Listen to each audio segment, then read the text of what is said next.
अब हेमंत सोरेन तो जेल से बाहर हैं, विधानसभा का चुनाव उनके ही नेतृत्व में हर्षवर्धन जी लड़ा जाएगा। बीजेपी भी जानती है कितना आसान नहीं होगा कि आप जो नैरेटिव उनके खिलाफ खड़ा हुआ बीजेपी के खिलाफ, वो नैरेटिव आप डैमेज कर सके, और इसीलिए इस मुद्दे को की फैक्टर के तौर पर यूज करेंगे। नहीं, मुझे लगता है हेमंत सोरेन के लिए भी बहुत आसान नहीं है। उनके घर के झगड़े बाहर आ गए, जिस स्थिति में है कि आप अपने बनाए हुए आदिवासी नेता पर कुछ दिन के लिए भी भरोसा नहीं कर पाते हैं। चंपाई सोरेन को हटा दिया जाता है, तो ऐसा नहीं कि एकदम से हेमंत सोरेन के लिए बहुत अच्छी स्थिति है। भारतीय जनता पार्टी 5 लोकसभा सीटें हारी है आदिवासी बहुल इलाकों में। अब सबसे बड़ा सवाल यह है कि क्या भारतीय जनता पार्टी के अपने नेता, उनके कार्यकर्ता, वो इस सरकार ने जो आदिवासियों के लिए काम किया है उसको बता पाएंगे? और द्रौपदी मुर्मू तो बाकायदा झारखंड की ही राज्यपाल रही, वहीं से आई हैं, यहाँ राष्ट्रपति पद पर बैठी हैं, रायसीना पहाड़ी पर बैठी हुई हैं। इस देश में जो आदिवासियों के लिए, जिसको बार बार हम लोग नरेंद्र मोदी के ही मुंह से सुनते हैं, भाजपा का कोई नेता तो मैंने सुना नहीं कि वो सिकल सेल एनीमिया के बारे में बात करे। बात ही नहीं करता है।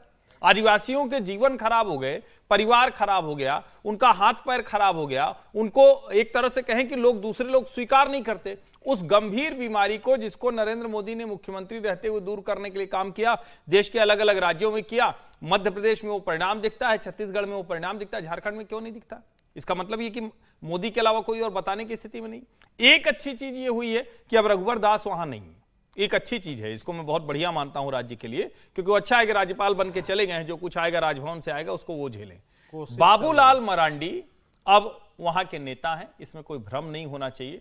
और अर्जुन मुंडा को भी ये पता होना चाहिए कि राज्य की राजनीति में बाबूलाल मरांडी जो लौटे हैं, और जो पिछली बार मरांडी, सरयू राय, ये सारा प्रकरण हुआ तो उसने बड़ा भारतीय जनता पार्टी का नुकसान किया। मरांडी के साथ ही है, बाबूलाल मरांडी के साथ, कि वो अच्छी छवि वाले नेता हैं। आदिवासियों के बीच में उनका बहुत प्रभाव है। अपनी पार्टी, पहले भाजपा के तौर पर, फिर अपनी पार्टी बनाने में वो पूरे राज्य का दौरा कर चुके हैं। उनकी अपनी बड़ी अच्छी टीम है, उनके साथ लोग जुड़े हुए हैं। अब केंद्र की जो योजनाएं हैं उसको पहुंचाना, अपने नेता के नेतृत्व में चुनाव लड़ना, अगर ये सब करते हुए भारतीय जनता पार्टी आगे बढ़ेगी तो निश्चित तौर पर उसके बेहतर हो सकता है। अभी आज की जो स्थिति है उसमें बीजेपी को एज है।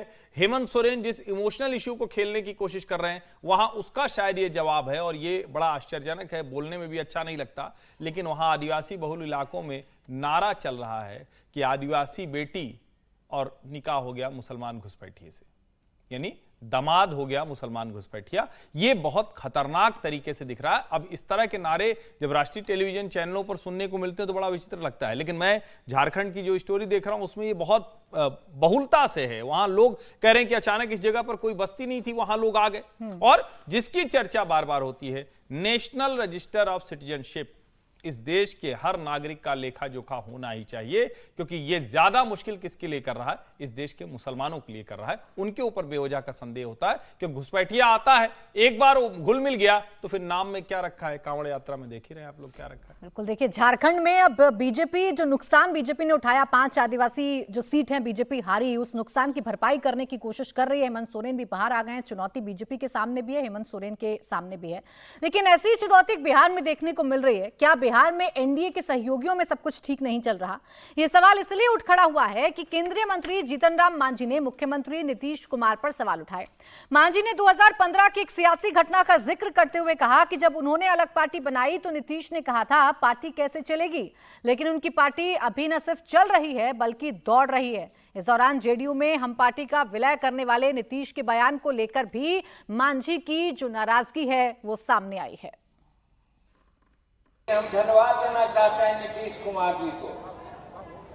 जब हम अलग हुए 2015 में, अब पार्टी बनाया, तो चाहे जिस भावना से उन्होंने कहा, अरे जीतन मांझी से पार्टी चलेगी, उसके पास न पैसा है न कौड़ी है, वो कैसे चलाएगा पार्टी? और आज हम गर्व के साथ कहते हैं, हमारे प्रधान सचिव के साथ साथ हमारे राष्ट्रीय नेता ने भी कहा कि आज हमारी पार्टी चल नहीं रही है, खरगवाल दौड़ रही है।